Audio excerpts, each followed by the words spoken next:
Estamos compartiendo cartas sobre la mesa y a continuación tenemos el siguiente tema para el análisis. Trasplante de progenitores hematopoyéticos.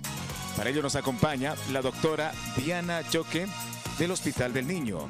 También está presente el doctor Sergio Cabrera Casadilla, bioquímico, inmunólogo del CELADIS. Retiramos el tema a plantear. Trasplante de progenitores hematopoyéticos. Adelante, Omar Gómez. Muchísimas gracias, Henry. El nombre, claro, los nombres en medicina o las frases que se utilizan algunas veces uno se asusta de escucharlas, ¿no? Pero tratemos de hablar para que el resto de la gente nos entienda. Les agradezco infinitamente la amabilidad por visitarnos. Así es que vamos a comenzar. A ver, doctora, cuéntenos de qué se trata este término tan difícil. Buenas noches. En primera instancia, agradecer también la invitación y este espacio que nos están dando.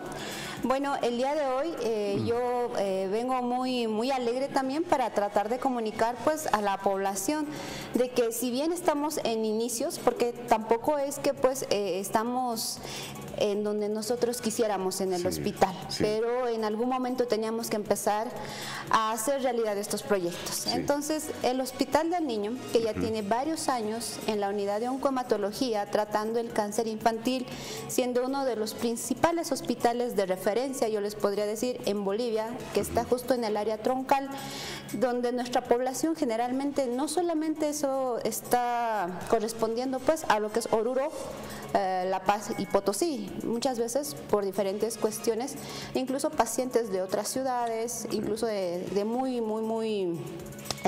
como Pando o Beni, también vienen a realizarse pues lo que es el manejo del cáncer infantil. Entonces ya era un momento en el cual pues nuestro servicio empezara a dar estas opciones terapéuticas a nuestra población afectada de esta enfermedad que nosotros consideramos catastrófica. El cáncer infantil, predominantemente, nuestra primera causa, bueno, nuestro cáncer más frecuente, siempre y casi coincide con la literatura mundial, es leucemia linfoblástica aguda. ¿Sí? Obviamente no están exentos pues otros tipos de cánceres, también tenemos cánceres sólidos, tumores sólidos, entre ellos hepatoblastoma, osteoblastoma, rhabdomiosarcomas, tumores del sistema nervioso central. Pero casi de todos estos, como le menciono, la leucemia linfoblástica aguda corresponde a ser el primer cáncer infantil y es en el que nosotros en nuestra población en la mayoría es pues nuestro mayor, digamos, fuente de trabajo, lo que más, digamos, nos demanda, ¿no? Y pues muchos de estos pacientes generalmente al inicio del diagnóstico ya sabemos, tenemos criterios en los cuales nosotros ya consideramos que va a tener, digamos, una mala evolución o tiene factores de riesgo por los cuales nosotros podemos prever que tal vez necesite en algún momento trasplante de médula ósea, que así lo conoce la población. Y algo que usted decía, ¿no? Hoy vamos a hablar de trasplante de progenitores hematopoyéticos y es porque en la actualidad si bien al inicio pues lo que se hacía era trasplante de médula ósea, en la actualidad ya sabemos que tenemos 3 fuentes diferentes para poder conseguir estos progenitores hematopoyéticos, de ahí que ya no hablamos solamente de trasplante de médula ósea, porque también podemos hablar pues de trasplantes que son derivadas de células de cordón umbilical, así se llaman, en el exterior hay bancos de cordón umbilical, también hay el trasplante, obviamente el que ya hemos dicho, ¿no?, de médula ósea, y el otro que se está haciendo, que es el trasplante de progenitores hematopoyéticos que derivan de sangre periférica, que se hacen a través de una máquina que afortunadamente pues hace 2 años, el Hospital del Niño ya tiene un equipo de estos, que es un Spectra Optia, que obviamente se ha conseguido con todo lo que es pues el apoyo del Ministerio de Salud, junto con las gestiones que ha hecho el Hospital del Niño, para poder ofrecer pues e ir encaminando, como le digo, estamos haciendo pasitos pequeños probablemente, pero la idea es pues esperemos a corto plazo tener este proyecto pues ya andando y pudiendo pues brindar brindar una mayor cartera de servicios a todos los pacientes con cáncer infantil. Porque el tema tiene que ver con la cirugía también, ¿no? Es decir, para llevar adelante esta tarea. Muchos tumores sólidos ameritan, digamos, en algún momento, ya sea al inicio o durante, pues, el manejo por parte de cirugía. En nuestra parte, o sea, en relación a lo que es trasplante de células progenitores hematopoyéticos, no entran mucho los cirujanos, pero obviamente no significa que tanto otras áreas como, o sea, ¿cómo le digo que el cáncer infantil es de manejo multidisciplinario? Claro. ¿Cómo quisiera decirlo que lo van a hacer un equipo de 4 personas? Y no es así. Necesitamos a las enfermeras, que es creo nuestras manos, ¿no? Necesitamos un equipo completo de enfermeras, necesitamos bioquímicos, inmunólogos, de ahí que aquí el doctor amablemente nos está pues acompañando en representación de CELADIS, porque si se da cuenta, si fuese solo el hospital del niño, pues no es que sería más fácil, ¿no? Pero pues como puede ver, necesitamos un equipo multidisciplinario donde haya bioquímicos y obviamente todas las especialidades médicas, cirujanos, obviamente que esperemos pues tengan todos los beneficios para poder pues dar también en su área todas las condiciones para que sea pues una cirugía lo más pues resecable posible, porque eso es lo que buscan, ¿no? Tratar de resecar el tumor íntegro, ¿no? Con la mayor cantidad de bordes libres, que es para que nosotros tengamos pues un mejor pronóstico del paciente.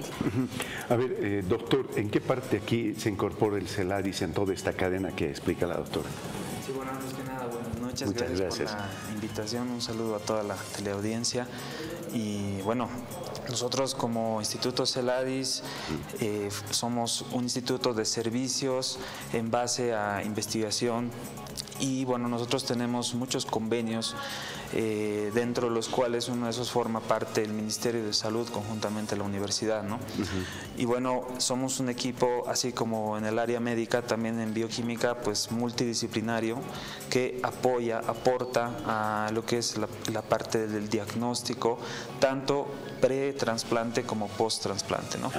Entonces, inicialmente la idea del equipo multidisciplinario que tenemos en CELADIS, pues fue debido a un posible proyecto, convenio que debería haber con el Ministerio de Salud y la universidad para que ya se efectúen los trasplantes ya de manera, digamos, rutinaria para toda la comunidad. Y bueno, estamos todavía con algunos tropiezos, ¿no? Más que todo de tipo administrativo, pero bueno, yo debo informar que en nuestra Casa Superior de Estudios, como parte de CELADIS, pues tenemos principalmente 4 áreas que coadyuvan a esto. Tenemos infraestructura, tenemos equipamiento, tenemos el recurso humano capacitado, formado, listo para poder trabajar y coadyuvar con el área clínica este tipo de casos, ¿no? ¿Cómo es el trabajo específicamente en estos casos que realizan ustedes? Bueno, se divide principalmente en 2, ¿no? Tenemos el pretrasplante, que es, digamos, todo lo que es previo, antes del trasplante. Hay que ver, por ejemplo, la parte de infecciones. Necesitamos descartar o de alguna manera diagnosticar alguna infección previa al trasplante, tanto en el donante como en el receptor. Lo que nos decía la doctora, ¿no? Respecto, por ejemplo, al trasplante que se hace en sangre de cordón umbilical, nosotros tenemos equipamiento que criopreserva estas células. Se puede hacer un tratamiento previo antes de criopreservar y posterior a la criopreservación, y gracias a este tratamiento pues se vuelve a transfundir células ya benignas a los pacientes, ¿no? Nosotros coadyuvaríamos en la parte del conteo de estas células, por ejemplo, la viabilidad que tienen estas células. Iríamos más allá también en otra área relacionada a genética molecular, viendo lo que son las translocaciones, viendo lo que son quimerismos en estos pacientes. Y bueno, del laboratorio que yo vengo, que es el laboratorio de histocompatibilidad, nosotros nos dedicamos a ver la compatibilidad entre donante y receptor a nivel de HLA, ¿no? Y lo hacemos con tecnología que está acorde, que es de resolución intermedia. La intención es llegar a una mayor resolución, pero bueno, estamos con todo el equipamiento ya Ahora, disponible. lo que usted nos dice nos hace pensar de que para que se haga este trasplante de médula, es decir, cada donador y receptor en este caso tienen que tener, por decir así, una variedad de variables o elementos que sean compatibles. Exacto. Sí. Precisamente ese es el HLA, el famoso HLA, que es como el carnet de identidad que tienen las células, ¿no? Entonces, cuando estas células presentan el mismo carnet de identidad, digámoslo así, en el trasplante, en el injerto como tal, pues nuestro sistema inmune tan bondadoso pues no reacciona contra estas células que son compatibles, ¿no? Sí. Y si descubriera que sí son, bueno, incompatibles, en este caso a nivel HLA, pues las elimina. Comienza una defensa de nuestro mismo cuerpo, ¿verdad? Exacto. Qué interesante. Sí. Ahora, doctora, vinculándonos un poco más nuevamente al tema, es decir, regularmente ustedes, ¿cómo hacen procedimentalmente este tema? Después del diagnóstico identifican la característica de la enfermedad, etcétera, y ven la pertinencia de llevar adelante este procedimiento. Sí. Bueno, como le mencionaba, inicialmente lo que tenemos que hacer es hacer el diagnóstico, ¿no? Y vamos a hacer en el caso, o sea, cada cáncer infantil tiene sus propias características y sus propios criterios para determinar si van a ir o no a trasplante. Afortunadamente, según la literatura mundial, el 80% del cáncer más frecuente, le voy a hablar, porque digo, hablarnos de cada patología nos vamos a tomar muchos pasos. Sí. Pero si vamos a hablar de leucemia linfoblástica o leucemia infantil, en el mejor pronóstico, pues en nuestro país y en países que digamos su epidemiología es muy similar a la nuestra, como México, se habla hasta de una sobrevida entre el 70 y 80%. Por eso es que pues muchas fundaciones, ¿para qué le digo? O sea, invierten en el cáncer infantil porque la sobrevida es muy alta. Claro. O sea, muchos papás con el diagnóstico obviamente se deprimen, o sea, es una enfermedad catastrófica, es una noticia lamentable, pero cuando les decimos que estos niños con quimioterapia tienen un 70-80% de sobrevida, obviamente esto asociado al apego al tratamiento, de que tengamos los medicamentos en el momento correcto, porque son muchas variables, ¿no? Sí. Pero en el mejor pronóstico y en el mejor de los casos vamos a tener esta sobrevida. Y ahí es cuando entra CELADIS, porque desde el momento en que se diagnostica ya necesitamos laboratorios que no se hacen en cualquier parte o cualquier laboratorio privado. Sí. Es más, el doctor debe recibir muestras de toda Bolivia, porque solo se hacen esos estudios en CELADIS. Y nosotros empezamos con estudios como inmunofenotipo. Ya después del primer mes de tratamiento nosotros determinamos factores de buen y mal pronóstico y las indicaciones, algunas por ejemplo ya son específicas en relación a enfermedad mínima residual al final de una inducción a la remisión, que ya nosotros sabemos que probablemente este niño vaya a trasplante. Las recaídas igual, o sea, tener realmente la enfermedad activa después de haber estado, no sé, 6 meses, 12 meses en tratamiento y que se vea otra vez actividad de la enfermedad. Entonces son criterios que nosotros ya vamos empezando a determinar, no, este niño probablemente necesite trasplante. Y ahí es cuando lo primero que tengo que buscar es, pues, primero, ya, va a ir a trasplante y necesito saber si hay donador. Y algo que en las películas vemos, que pues, que se haga la prueba de histocompatibilidad a todos, ¿no? Al tío, al primo, y no es así. Para yo tener un donador tiene que ser un hermano de mismo papá y mismo mamá, o sea, que tengan el mismo papá y mamá. No nos sirven hermanastros, porque así como decía el doctor, es como una cédula de identidad. Claro. Entonces, muchas veces los hermanos, pues, inclusive siendo hermanos, pueden tener pues un carnet de identidad diferente. Sí. Por eso es que pues no es que convenga tener mayor cantidad de hermanos, pero pues tienes más posibilidades de que alguno de tus hermanos pueda haber obtenido en relación a los parámetros que ellos hacen, pues que tengan características más similares. Entonces eso es lo ideal. Entonces, una vez que ya tenemos un probable donante, de ahí empezamos a hacer todas las gestiones, pues, para determinar, según la enfermedad que tiene, obviamente, cuál va a ser el esquema de acondicionamiento, de dónde se van a recolectar las células progenitoras ya del posible donante y, obviamente, pues, ir para adelante en todo lo que ya va a ser, pues, el trasplante y toda la recuperación hematológica que tiene que tener el paciente. Regularmente, doctor, ¿cuántos estudios más o menos en promedio, no digo, seguramente cada caso debe tener diferentes tipos de estudio, pero más o menos regularmente, ¿cuántos estudios se requiere? Bueno, si hablamos en número de estudios, pues eso es algo muy variable, depende del tipo de caso, porque en función a la prueba que se va, al resultado, mejor dicho, de la prueba que se va dando, se van tomando distintos criterios, ¿no? Por ejemplo, si nos vamos al área exclusiva de histocompatibilidad, si vemos a un paciente sensibilizado, lo ideal sería buscar anticuerpos anti-HLA, por ejemplo, ¿no? Y ver si estos anticuerpos pueden ser tratados, pueden ser bajados, porque no sería recomendable, por ejemplo, realizar un trasplante en un paciente sensibilizado, ¿no? Caso contrario, por ejemplo, tenemos los no sensibilizados, donde si ya se detecta que no presenta anticuerpos, pues entonces podemos proseguir con otro tipo de protocolo. Entonces varía, ¿no? Pero bueno, si ponemos en un promedio, pues tranquilamente tenemos ahí un paquete de 20, 30 pruebas dentro de las inmunológicas, las pruebas de trasplante, las pruebas, incluso no hablé... ¿Estas pruebas son caras? Bueno, digo yo, el CELADIS es un laboratorio estatal de la universidad, me imagino que debe ser económico, porque estuve leyendo algo del tema antes de entrar a la entrevista, y en el exterior este tipo de trasplantes están por encima de los $100.000, ¿no? Exactamente. Es impresionante. Sí. Entonces, estos estudios no van a tener un costo significativo. Sí, la verdad es que nuestro país tropieza con las importaciones, ¿no?